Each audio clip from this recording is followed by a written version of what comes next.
Now that you have an understanding of what AJAX is and why we as web developers find it exciting and useful, let's dig into some details. I'll show you a simple example using plain JavaScript to load a chunk of HTML into a page using AJAX. If you'd like to follow along, I've set up a workspace that has all the files you'll need. You can open the workspace by clicking the Launch Workspace button to the right of this video. If you're watching this video on our iPad app, you'll have to use a laptop or desktop computer to access workspaces. I've also included the project files if you want to work locally. However, AJAX requests only work through a web server. In other words, you can't just preview a local file on your computer and expect your AJAX to work. You'll need to either set up a local web server running on your computer and view your pages through it, or upload your project files to a web server and view those files through the web. Honestly, Workspaces is the easier way to go if you want to follow along. So let's program. As I mentioned in the last video, AJAX programming is a 4-step process. Step 1, create an XML HTTP request object. This step tells the web browser to get ready for AJAX. You create an XML HTTP request object, or XHR object for short, with one simple line of JavaScript. I'm going to open the index.html file from my workspace. As you can see, there's already script tags for adding JavaScript, so I'll click in between them and type a line of code. What I'm doing here is creating a variable named XHR, which contains a new XML HTTP request object. The variable name doesn't have to be XHR, it's just a variable.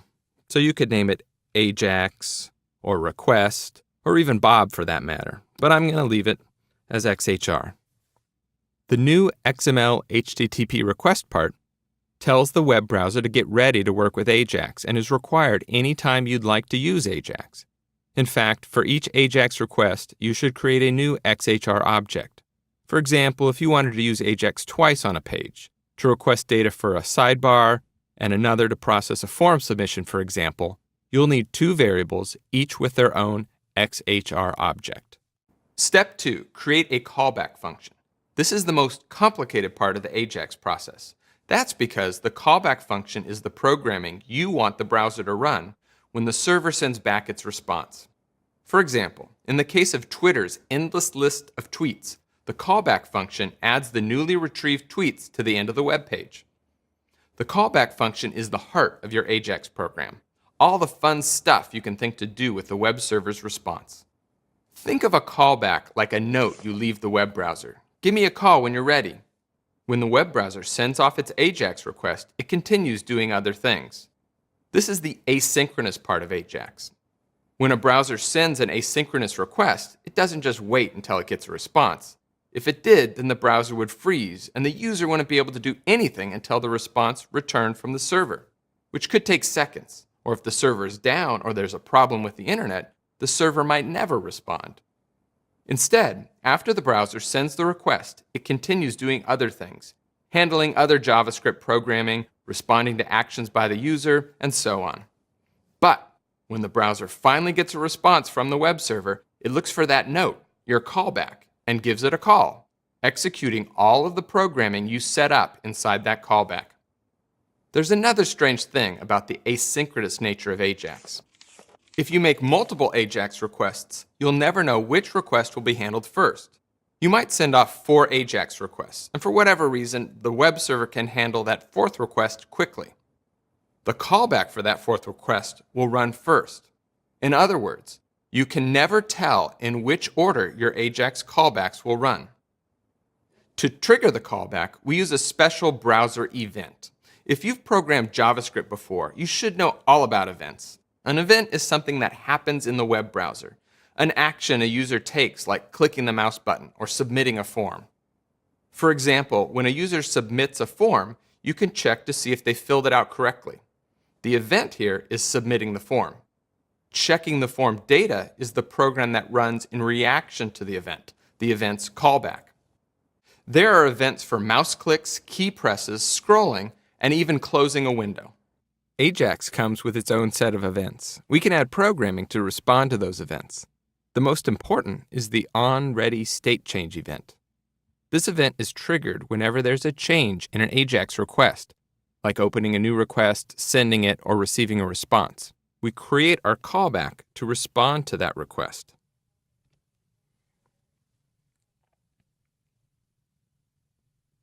This programming sets up a function that runs each time there is a change in the state of the AJAX request.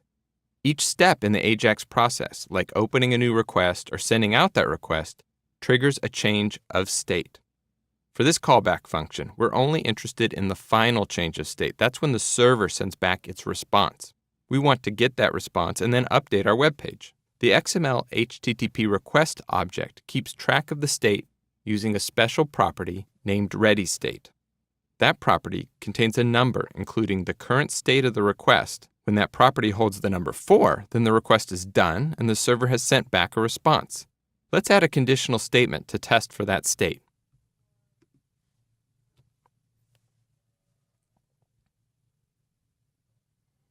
So here we're checking if the ready state is equal to 4. That means we've got the response back. We'll take the full AJAX response and place it into the web page.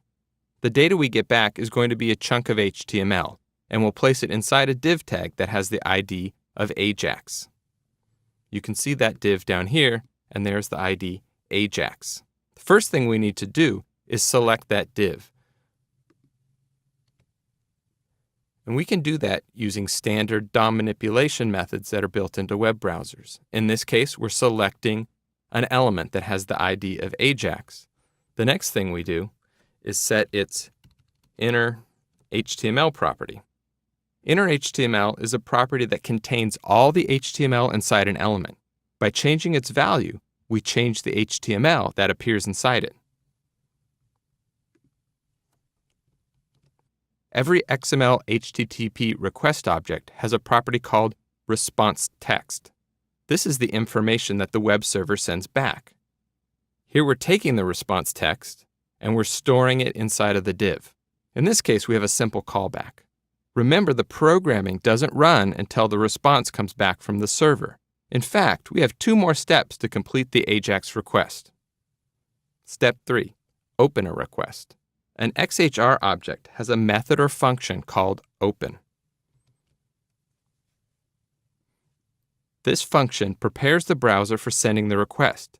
You give the function 2 pieces of information. The first is the HTTP method that you're going to use. The most common HTTP methods are get and post, but there are others such as put and delete. You'll use get if you want to send a request for data, and post if you're sending the data, like information from a form, for the server to save in a database. I'll talk more about these 2 methods in the next video.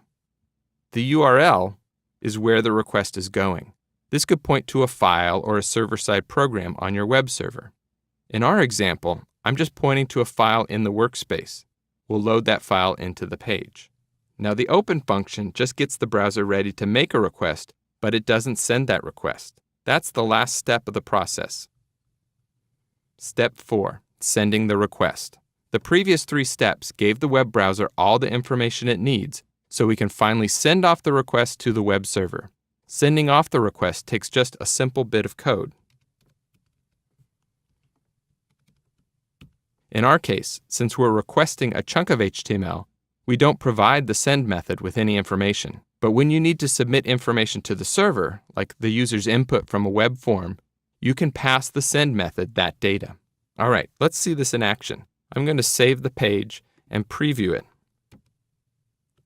Ta-da! AJAX. Okay, well, this doesn't look like much, but let's take a peek under the hood. I'll open the JavaScript console and reload the page.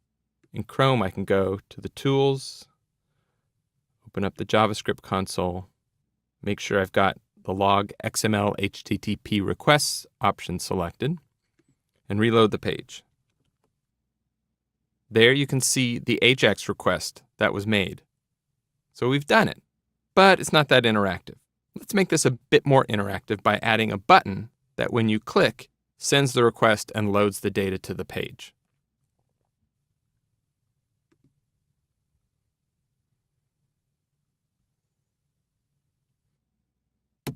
I'll place a button down here below the H1 tag. I've added an ID to this button, I've also added an on-click event. When the button is clicked, there's a function called send AJAX which runs. I'll create that function now.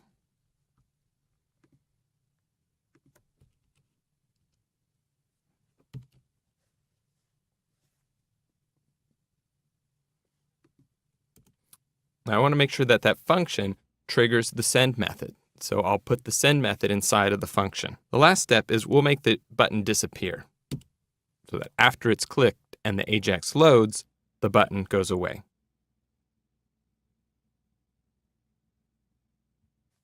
All right, let's check this out. I'll save the file, reload the preview. There's the button, and there's our AJAX.